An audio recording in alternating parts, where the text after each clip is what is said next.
1 litre പെട്രോളിൻ്റെ പൈസയെങ്കിലും, അതായത് ഒരു 100 രൂപയെങ്കിലും ഈ കേസ് നടത്തിപ്പ് ഫണ്ടിലേക്ക് സംഭാവന ചെയ്യുക എന്നുള്ളതാണ്. ഓടുന്ന വാഹനങ്ങൾക്ക് തീപിടിപ്പിക്കുന്നു എന്നുള്ളതാണ്. നമ്മളിപ്പോൾ സ്ഥിരമായി കാണുന്ന ഒരു വാർത്തയാണ് ഓടുന്ന വാഹനങ്ങൾക്ക് തീപിടിച്ചു എന്നുള്ളത്. അതായത് നമ്മൾ 500 രൂപയ്ക്ക് പെട്രോൾ അടിച്ച് പോയി വരാവുന്നിടത്ത് 750 രൂപയുടെ പെട്രോൾ അടിക്കേണ്ടി വരുന്നു എന്നുള്ളതാണ് അതിൻ്റെ യഥാർത്ഥ പ്രശ്നം. 100 കിലോമീറ്റർ കഴിഞ്ഞാൽ പിന്നെ ഈടാക്കുന്നത് അമിത വേഗതക്കുള്ള പിഴയാണ്. ആ പിഴ തുടങ്ങുന്നത് എത്രയിലാണെന്ന് അറിയാമോ? 1500 മുതൽ 4000 രൂപ വരെയാണ് അതിൻ്റെ പിഴ. നമസ്കാരം. കേരളത്തിലെ വാഹന ഉടമകൾക്ക് വേണ്ടി വാഹന ഉടമകളാൽ രൂപീകരിക്കപ്പെട്ട വാഹന ഉടമകളുടെ സംസ്ഥാനതല സംഘടനയാണ് association of vehicle owners Kerala അഥവാ അവോക്. വാഹന ഉടമകൾ തങ്ങളുടെ വാഹനങ്ങളുമായി ബന്ധപ്പെട്ട് നേരിടുന്ന വിവിധ പ്രശ്നങ്ങളിലും പ്രയാസങ്ങളിലും വാഹന ഉടമകൾക്ക് നിയമപരവും സാങ്കേതികവും സാമ്പത്തികവുമായ സഹായങ്ങൾ എത്തിക്കുക എന്നുള്ളതാണ് ഈ സംഘടനയുടെ പ്രഥമ ലക്ഷ്യം, രൂപീകരണ ലക്ഷ്യം എന്നൊക്കെ പറയുന്നത്. എൻ്റെ പേര് മംഗലശ്ശേരി നൗഫൽ. ഞാൻ ഈ സംഘടനയുടെ സംസ്ഥാന പ്രസിഡന്റാണ്. കഴിഞ്ഞ മാസം കോഴിക്കോട് വെച്ച് നടന്ന അസോസിയേഷൻ ഓഫ് വെഹിക്കിൾ ഓണേഴ്സ് കേരളയുടെ സംസ്ഥാന ഗവേണിംഗ് കൗൺസിൽ യോഗത്തിൽ, അതായത് സംസ്ഥാന കമ്മിറ്റി യോഗത്തിൽ, നിലവിൽ കേരളത്തിലെ വാഹന ഉടമകൾ നേരിടുന്ന ചില പ്രധാന പ്രശ്നങ്ങളെക്കുറിച്ച് വിശദമായി ചർച്ച ചെയ്തിരുന്നു. അടിയന്തര പ്രാധാന്യം അർഹിക്കുന്ന ആ പ്രശ്നങ്ങൾ ഇതാണ്. 1, കേന്ദ്ര സർക്കാരിൻ്റെ എഥനോൾ ബ്ലെൻഡിംഗ് പോളിസി, അതായത് E20 പോളിസി. രണ്ടാമത്തേത് NH66, അതായത് നമ്മുടെ ദേശീയപാതയിലെ വേഗപരിധിയായിട്ട് ബന്ധപ്പെട്ടത്. മൂന്നാമത്തേത് കേരളത്തിൽ അങ്ങോളം ഇങ്ങോളം നടന്നുകൊണ്ടിരിക്കുന്ന അന്യായ ടോൾ പിരിവിനെ സംബന്ധിച്ച്. ഈ 3 പ്രശ്നങ്ങളും കേരളത്തിലെ വാഹന ഉടമകളെ സാമ്പത്തികമായി അങ്ങേയറ്റം ബാധിക്കുന്നതും വാഹന ഉടമകളെ സാമ്പത്തികമായി ചൂഷണം ചെയ്യാൻ ഉദ്ദേശിച്ചുകൊണ്ടുള്ളതാണ് എന്ന് കൃത്യമായിട്ട് അസോസിയേഷൻ ഓഫ് വെഹിക്കിൾ ഓണേഴ്സ് കേരളയുടെ സംസ്ഥാന കമ്മിറ്റി യോഗം വിലയിരുത്തുകയും ആ 3 പ്രശ്നങ്ങളിൽ നിയമ നടപടികൾ സ്വീകരിക്കാൻ കമ്മിറ്റി തീരുമാനിക്കുകയും ചെയ്തു. അതുമായി ബന്ധപ്പെട്ട സംസ്ഥാന കമ്മിറ്റി മീറ്റിംഗിൻ്റെ ബ്രീഫിംഗ് മറ്റൊരു വീഡിയോയിൽ അസോസിയേഷൻ്റെ ഒഫീഷ്യൽ വെബ്സൈറ്റിലും ഒഫീഷ്യൽ സോഷ്യൽ മീഡിയ പേജുകളിലും പബ്ലിഷ് ചെയ്തിട്ടുണ്ട്. എല്ലാവർക്കും കാണാവുന്നതാണ്. അതൊന്ന് കാണുക. ഈ പറയപ്പെട്ട 3 പ്രശ്നങ്ങൾ, E20 പെട്രോൾ, ദേശീയപാതയിലെ വേഗപരിധി, ടോൾ പിരിവ്, ഈ 3 പ്രശ്നങ്ങളും ഏതൊക്കെ തരത്തിലാണ് വാഹന ഉടമകളെ ബാധിക്കുക എന്നുള്ളത് നമുക്കൊന്ന് പരിശോധിക്കാം. ഒന്നാമത്തേത് E20 പെട്രോൾ. E20 പെട്രോൾ 3 പ്രശ്നങ്ങൾ ഉണ്ടാകുന്നുണ്ട്. അതിൽ ഒന്നാമത്തെ പ്രശ്നം ഓടുന്ന വാഹനങ്ങൾക്ക് തീപിടിപ്പിക്കുന്നു എന്നുള്ളതാണ്. നമ്മളിപ്പോൾ സ്ഥിരമായി കാണുന്ന ഒരു വാർത്തയാണ് ഓടുന്ന വാഹനങ്ങൾക്ക് തീപിടിച്ചു എന്നുള്ളത്. എന്തുകൊണ്ടാണ് ഈ തീപിടിക്കുന്നതെന്ന് അറിയാമോ? ആംബ്രോസിയ ബീറ്റൽസ് എന്ന ഒരിനം വണ്ട് ഈ എത്തനോൾ കുടിക്കാൻ എത്തുന്നുണ്ട്, എത്തനോൾ കലർന്ന പെട്രോൾ കുടിക്കാൻ എത്തുന്നുണ്ട് നമ്മുടെ വാഹനങ്ങളിലേക്ക്. ഈ വണ്ടുകൾ നമ്മുടെ പെട്രോൾ ടാങ്കിൽ നിന്ന് എഞ്ചിനിലേക്ക് എണ്ണ കൊണ്ടുപോകുന്ന പൈപ്പ് ലൈനുകൾ തുറന്ന് ദ്വാരങ്ങൾ ഉണ്ടാക്കുന്നു. ഈ ദ്വാരത്തിലൂടെ നമ്മൾ വാഹനം ഓടിത്തുടങ്ങുമ്പോൾ പെട്രോൾ ലീക്കേജ് ഉണ്ടാകുന്നു. ലീക്കേജ് ഉണ്ടാകുന്ന പെട്രോൾ പൊടുന്നനെ തീപിടുത്തം ഉണ്ടാക്കുകയാണ് ചെയ്യുന്നത്. വാഹനത്തിലിരിക്കുന്ന വാഹനവും ഉൾപ്പെടെ പൊടുന്നനെ തീപിടിച്ച് കത്തിപ്പോകാൻ ഏറെ സാധ്യതയുള്ളതാണ്. അത്തരം തീപിടുത്തവും മരണങ്ങളും നമ്മുടെ നാട്ടിൽ ഉണ്ടായിട്ടുണ്ട് എന്നുള്ളത് നമ്മൾ മനസ്സിലാക്കാം. രണ്ടാമത്തെ E20 പെട്രോളിൻ്റെ പ്രശ്നം മൈലേജ് കുറക്കുന്നു എന്നുള്ളതാണ്. വാഹനത്തിൻ്റെ മൈലേജ്, നമുക്ക് യഥാർത്ഥത്തിൽ കിട്ടിക്കൊണ്ടിരിക്കുന്ന മൈലേജിൻ്റെ 30% വരെ മൈലേജ് കുറക്കും എന്നുള്ളതാണ്, ഇന്ധനക്ഷമത കുറക്കും എന്നുള്ളതാണ് രണ്ടാമത്തെ പ്രശ്നം. അതായത് നമ്മൾ 500 രൂപയ്ക്ക് പെട്രോൾ അടിച്ച് പോയി വരാവുന്നിടത്ത് 750 രൂപയുടെ പെട്രോൾ അടിക്കേണ്ടി വരുന്നു എന്നുള്ളതാണ് അതിൻ്റെ യഥാർത്ഥ പ്രശ്നം. സാമ്പത്തികമായി വൻ ചൂഷണം നടക്കുന്ന ഒരു മേഖലയാണ്, നഷ്ടങ്ങൾ ഉണ്ടാക്കുന്ന ഒരു മേഖലയാണ്. മൂന്നാമത്തെ പ്രശ്നം വാഹനങ്ങളുടെ യന്ത്രഭാഗങ്ങൾക്ക് വൻതോതിൽ കേടുപാടുകൾ ഉണ്ടാക്കുന്നു എന്നുള്ളതാണ്. വാഹനത്തിൻ്റെ പെട്രോൾ ടാങ്ക് അടക്കം, എഞ്ചിനടക്കം, അതുമായി ബന്ധപ്പെട്ട സകല യന്ത്രഭാഗങ്ങളും ഈ E20 പെട്രോൾ കൊണ്ട് തകരാറിലാവുന്നു എന്നുള്ളത് നമ്മൾ ആ മേഖലയുമായി ബന്ധപ്പെട്ട് നടത്തിയ പഠനത്തിൽ വ്യക്തമായതാണ്. രണ്ടാമത്തെ പ്രശ്നം നമ്മൾ അഡ്രസ്സ് ചെയ്യുന്നത് ദേശീയപാതയിലെ വേഗപരിധിയുമായി ബന്ധപ്പെട്ടാണ്. നിലവിൽ ദേശീയപാത 66 വേഗപരിധി 100 കിലോമീറ്ററാണ്. 100 കിലോമീറ്റർ കഴിഞ്ഞാൽ പിന്നെ ഈടാക്കുന്നത് അമിത വേഗതക്കുള്ള പിഴയാണ്. ആ പിഴ തുടങ്ങുന്നത് എത്രയിലാണെന്ന് അറിയാമോ? 1500 മുതൽ 4000 രൂപ വരെയാണ് അതിൻ്റെ പിഴ. അതായത് വാഹന ഉടമകളെ പച്ചയ്ക്ക് ചൂഷണം ചെയ്യാൻ നാഷണൽ ഹൈവേ അതോറിറ്റി ഉണ്ടാക്കിയ പുതിയൊരു തന്ത്രമാണ് ഈ വേഗപരിധി കുറച്ച് വെക്കുക എന്നുള്ളത്.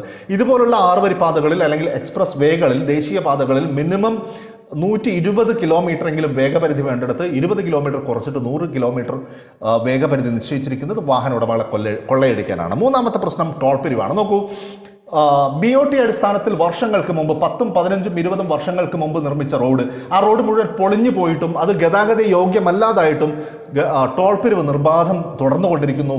ഹൈക്കോടതി ആ വിഷയത്തിൽ ഇടപെടേണ്ടി വരുന്നു. ഹൈക്കോടതി ടോൾ പിരിക്കരുതെന്ന് നിർദ്ദേശം കൊടുക്കേണ്ടി വരുന്നു. എന്തുകൊണ്ടാണ്? ആ റോഡിന് നിർമ്മിക്കാൻ ഉപയോഗിച്ച അല്ലെങ്കിൽ ചെലവഴിച്ച പണത്തിൻ്റെ അനേകം ഇരട്ടി ആ ടോൾ കമ്പനികൾ അല്ലെങ്കിൽ BOT നടത്തിയ കമ്പനികൾ ഓൾറെഡി ഉണ്ടാക്കി കഴിഞ്ഞു എന്നുള്ളത് കൊണ്ട്. അത് മാത്രമല്ല, അവരുണ്ടാക്കിയ റോഡുകൾ മുഴുവൻ പൊളിയുകയും ഗതാഗത യോഗ്യമല്ലാതാവുകയും ചെയ്യുന്നുണ്ട്. പക്ഷേ എന്നിട്ടും ടോൾ കമ്പനികൾ ടോൾ പിരിവ് നിർത്താൻ തയ്യാറാവുന്നില്ല. ഹൈക്കോടതി ഇടപെടേണ്ടി വന്നു. ഹൈക്കോടതി ടോൾ പിരിക്കരുത് എന്ന് പറഞ്ഞു കഴിഞ്ഞ ദിവസം. പക്ഷേ നാഷണൽ ഹൈവേ അതോറിറ്റിയുടെയും മറ്റും സമ്മർദ്ദ ഫലമായി കോടതി ആ വിലക്ക് നീക്കുകയും ടോൾ പിരിവിന് അനുമതി നൽകുകയും ചെയ്തിട്ടുണ്ട്. ഇങ്ങനെ 3 പ്രശ്നങ്ങളാണ് വളരെ അടിയന്തര പ്രാധാന്യത്തോടെ പരിഗണിക്കേണ്ടതായിട്ട് association of vehicle owners Kerala നിജപ്പെടുത്തിയിട്ടുള്ളത്, തീരുമാനിച്ചിട്ടുള്ളത്. ഇതിന് എന്ത് പരിഹാരമാണ് association of vehicle owners Kerala മുന്നോട്ട് വെക്കുന്നത് എന്ന് ചോദിച്ചാൽ ഈ 3 പ്രശ്നങ്ങളും കോടതിയിലെത്തിക്കുക എന്നുള്ളതാണ്. E20 പെട്രോളുമായി ബന്ധപ്പെട്ട വിഷയം രാജ്യത്തെ മുഴുവൻ വാഹന ഉടമകൾക്കും ബാധിക്കുന്നു എന്നതിനാൽ ഏതെങ്കിലും തരത്തിൽ മറ്റേതെങ്കിലും സംഘടനകളെ അസോസിയേറ്റ് ചെയ്യാൻ കഴിയുമോ എന്നുള്ളത് നമ്മൾ ശ്രമിച്ചുകൊണ്ടിരിക്കുന്നുണ്ട്.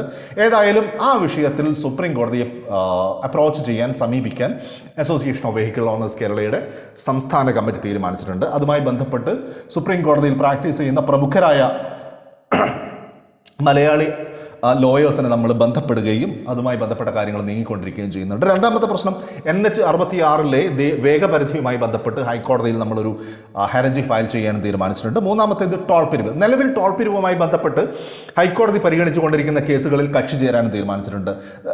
ടോളുമായി ബന്ധപ്പെട്ട അസോസിയേഷന്റെ നിലപാട് എന്താണെന്ന് ചോദിച്ചാൽ, റോഡ് ടാക്സ്, ഭീമമായ റോഡ് ടാക്സ് കൊടുത്താണ് ഓരോ വാഹനങ്ങളും കേരളത്തിലെ വാഹന ഉടമകൾ റോഡിലേക്ക് ഇറക്കുന്നത്. അതുകൂടാതെ റോഡുകളിൽ വാഹനം ഓടിക്കാൻ ടോൾ കൂടി കൊടുക്കണം എന്നുള്ളത് അസോസിയേഷൻ ഓഫ് വെഹിക്കിൾ ഓണേഴ്സ് കേരളയുടെ നിലപാടിന് വിരുദ്ധമാണ്. ടോളും റോഡ് ടാക്സും ഒരുമിച്ച് പോവില്ല എന്നുള്ളതാണ് അസോസിയേഷൻ്റെ ഈ വിഷയത്തിലുള്ള നിലപാട്. അപ്പോൾ ഞാൻ പറയാൻ ഉദ്ദേശിക്കുന്ന യഥാർത്ഥ കാര്യം എന്താണെന്ന് ചോദിച്ചാൽ, ഈ നിയമ പോരാട്ടങ്ങൾക്ക് സംഘടനയെ സംബന്ധിച്ചിടത്തോളം വലിയൊരു സാമ്പത്തിക ബാധ്യത വരുത്തിവെക്കും എന്നുള്ളതാണ്. അതുകൊണ്ട് സംഘടന ഇപ്പോൾ ചലിച്ചുകൊണ്ടിരിക്കുന്നത് ഇതിൻ്റെ പ്രധാന ഭാരവാഹികളുടെ കോൺട്രിബ്യൂഷൻ്റെ അടിസ്ഥാനത്തിലാണ്. കാരണം മെമ്പർഷിപ്പ് മുഴുവനായിട്ടും സൗജന്യമാണ്. സംഘടനയുടെ മെമ്പർഷിപ്പ് നൽകുന്നത് സൗജന്യമാണ്, മെമ്പർഷിപ്പ് ഫീ വാങ്ങിക്കുന്നില്ല എന്നുള്ളത് കൊണ്ട് തന്നെ സാമ്പത്തികമായ ചില പ്രയാസങ്ങൾ സംഘടന അഭിമുഖീകരിക്കുന്നുണ്ട്. അതിനിടയിൽ ഈ കേസ് കൂടി നടത്തുക എന്നുള്ളത് ചെറിയൊരു സാമ്പത്തിക പ്രയാസം സംഘടനയ്ക്ക് ഉണ്ടാക്കുന്നുണ്ട് എന്നുള്ളതാണ് വാസ്തവം.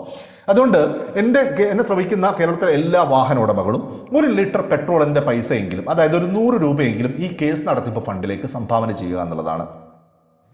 നോക്കൂ, കേരളത്തിലെ വാഹന ഉടമകൾ ഇത്തരമൊരു സംഘടന ഈ വിഷയത്തിൽ പ്രതികരിക്കാനും സമരം ചെയ്യാനും നിയമ നടപടികൾക്കും ഇറങ്ങിയില്ലെങ്കിൽ കേരളത്തിലെ വാഹന ഉടമകൾ ഏറ്റവും ചുരുങ്ങിയത് ഒരു 3000 രൂപ ഈ പറയപ്പെട്ട വിഷയങ്ങൾക്ക് വേണ്ടി ചെലവഴിക്കേണ്ടി വരും എന്നുള്ളതാണ്. മൈലേജുമായി ബന്ധപ്പെട്ട പ്രശ്നത്തിൽ നമ്മൾ അഡീഷണൽ കൂടുതൽ പെട്രോൾ അടിക്കേണ്ടി വരും. അത് നമുക്ക് സാമ്പത്തിക ചെലവുണ്ടാക്കുന്നതാണ്. ദേശീയപാതയിലെ വേഗപരിധി ലംഘിക്കുന്നതോടുകൂടി വലിയ പണം നമ്മളിൽ നിന്ന് ഊറ്റിയെടുക്കാൻ അവർ കാത്തിരിക്കുന്നുണ്ട്.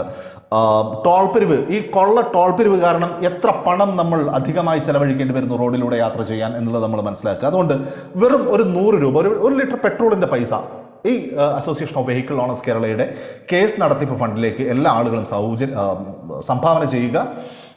അതെങ്ങനെ സംഭാവന ചെയ്യണം എന്നുള്ളതിനെക്കുറിച്ചുള്ള ഒരു ട്യൂട്ടോറിയൽ ഈ വീഡിയോയുടെ ഭാഗമായിട്ട് വരുന്നുണ്ട്. അതിൻ്റെ കൂടെ തന്നെ കാണും, നിങ്ങളതും കൂടെ കാണുക. മറ്റൊന്ന് പ്രധാനപ്പെട്ടത് പറയാനുള്ളത്, എല്ലാ വാഹന ഉടമകളും അസോസിയേഷൻ ഓഫ് വെഹിക്കിൾ ഓണേഴ്സ് കേരളയുടെ അവോക്കിൻ്റെ മെമ്പർഷിപ്പ് എടുക്കുക എന്നുള്ളതാണ്. മെമ്പർഷിപ്പ് പൂർണ്ണമായും സൗജന്യമാണ്. നമ്മൾ ഇത്തരം വിഷയങ്ങളുമായി സുപ്രീം കോടതിയെ അപ്രോച്ച് ചെയ്യുമ്പോൾ സുപ്രീം കോടതി ചോദിക്കാനിടയിലുള്ള പ്രധാനപ്പെട്ട ചോദ്യം, നിങ്ങൾ എത്രമാത്രം വാഹന ഉടമകൾ നിങ്ങളോടൊപ്പം ഉണ്ട് എന്നുള്ളതാണ്. അതുകൊണ്ട് ആ ചോദ്യത്തിന് നമുക്ക് കൃത്യമായിട്ട് മറുപടി പറയേണ്ടി വരും. പരമാവധി വാഹന ഉടമകൾ അസോസിയേഷൻ്റെ മെമ്പർഷിപ്പ് എടുക്കുക എന്നുള്ളതാണ്. നമുക്കത് രേഖാമൂലം സുപ്രീം കോടതിയെ അറിയിക്കേണ്ടതുണ്ട്. നിലവിൽ 1.5 കോടിയോളം വാഹന ഉടമകൾ കേരളത്തിലുണ്ട്. 1 കോടി വാഹന ഉടമകളെങ്കിലും അസോസിയേഷൻ ഓഫ് വെഹിക്കിൾ ഓണേഴ്സ് കേരളയുടെ ഭാഗമാകുക എന്നുള്ളത് ഒരു യജ്ഞമായിട്ട് നമ്മൾ, അല്ലെങ്കിൽ ഒരു മെമ്പർഷിപ്പ് ക്യാമ്പയിൻ അതുമായി ബന്ധപ്പെട്ട് നമ്മൾ ഉടനെ തന്നെ തുടങ്ങുന്നുണ്ട്. എല്ലാ വാഹന ഉടമകളും അസോസിയേഷൻ്റെ മെമ്പർഷിപ്പ് എടുക്കുക. ഈ ഉദ്യമത്തിൽ എല്ലാ ആളുകളും സാമ്പത്തികമായി സംഘടനയെ സഹായിക്കുക, പിന്തുണയ്ക്കുക. Thank you. വാഹനങ്ങളും റോഡുകളും ഇന്ധനങ്ങളുമായി ബന്ധപ്പെട്ട വിവിധ പ്രശ്നങ്ങളിൽ അവോക്ക് നടത്തുന്ന നിയമ പോരാട്ടങ്ങൾക്ക് വേണ്ടിയുള്ള കേസ് നടത്തിപ്പ് ഫണ്ടിലേക്ക് എങ്ങനെ സംഭാവനകൾ അയക്കാം? ഗൂഗിൾ പേ, പേടിഎം, ഫോൺ പേ തുടങ്ങിയ UPI ആപ്ലിക്കേഷൻസ് ഉപയോഗിച്ചോ അല്ലെങ്കിൽ ബാങ്ക് ട്രാൻസ്ഫർ ചെയ്തോ ആണ് കേസ് നടത്തിപ്പ് ഫണ്ടിലേക്ക് സംഭാവനകൾ അയക്കേണ്ടത്. UPI ആപ്ലിക്കേഷൻസിലൂടെ നിങ്ങളുടെ സംഭാവനകൾ എങ്ങനെ അവോക്ക് ബാങ്ക് അക്കൗണ്ടിലേക്ക് അയക്കാം എന്നാണ് നമ്മളിപ്പോൾ പരിശോധിക്കുന്നത്. ഗൂഗിൾ പേ, GPay ഓപ്പൺ ചെയ്താൽ നമുക്ക് ലഭിക്കുന്ന പേ എനിവൺ എന്ന ഈ ഓപ്ഷൻ സെലക്ട് ചെയ്താൽ അടുത്ത സ്ക്രീനിൽ ഇങ്ങനെ ഒരു ബോക്സ് കാണാം. മൊബൈൽ നമ്പർ ഉപയോഗിച്ചോ അല്ലെങ്കിൽ UPI ID ഉപയോഗിച്ചോ പണമയക്കാനുള്ള സംവിധാനമാണിത്. റിസർവ് ബാങ്കിന്റെ നോംസ് അനുസരിച്ച് സംഘടനകൾക്കും NGOകൾക്കും മൊബൈൽ നമ്പറിൽ UPI അനുവദിക്കുന്നില്ല. പകരം UPI ID ആണ് ബാങ്കുകൾ അനുവദിക്കുക. ഈ ബോക്സിൽ അവോക്കിന്റെ QR.avok@SIB എന്ന UPI ID കൊടുക്കുക. ശേഷം കണ്ടിന്യൂ. ഇപ്പോൾ അസോസിയേഷൻ ഓഫ് വെഹിക്കിൾ ഓണേഴ്സ് കേരളയുടെ ബാങ്ക് അക്കൗണ്ട് സ്ക്രീനിൽ കാണാം. ഈ സ്ക്രീനിൽ ഏറ്റവും താഴെ കാണുന്ന പേ എന്ന ബട്ടൺ ടാപ്പ് ചെയ്യുക. ശേഷം തുക കൂടി എൻ്റർ ചെയ്താൽ സംഭാവന അയക്കാം. ഗൂഗിൾ പേ പോലെ വളരെ സിമ്പിളാണ് pay T എമ്മിലും. Pay T M open ചെയ്യുക. ടു മൊബൈൽ ഓർ കോൺടാക്ട് എന്ന ഈ ഓപ്ഷൻ സെലക്ട് ചെയ്യുക. മൊബൈൽ നമ്പറിന് പകരം അവോക്കിൻ്റെ UPI ID ആയ QR.avoc@SIB എന്ന ടൈപ്പ് ചെയ്യുക. ഇപ്പോൾ താഴെ അസോസിയേഷൻ ഓഫ് വെഹിക്കിൾ ഓണേഴ്സ് കേരളയുടെ ബാങ്ക് അക്കൗണ്ട് കാണാം. അത് സെലക്ട് ചെയ്യുക. ഇനി പേ നൗ ടാപ്പ് ചെയ്യുക. സംഭാവനയുടെ തുക എൻ്റർ ചെയ്യുക. പ്രൊസീഡ് സെക്യൂർലി എന്ന് പ്രസ് ചെയ്യുക. സംഭാവനകൾ അക്കൗണ്ട് ട്രാൻസ്ഫർ ചെയ്യുന്നവർ ഈ കാണുന്ന അസോസിയേഷൻ ഓഫ് വെഹിക്കിൾ ഓണേഴ്സ് കേരളയുടെ ഔദ്യോഗിക ബാങ്ക് അക്കൗണ്ടിലേക്ക് ട്രാൻസ്ഫർ ചെയ്യുക.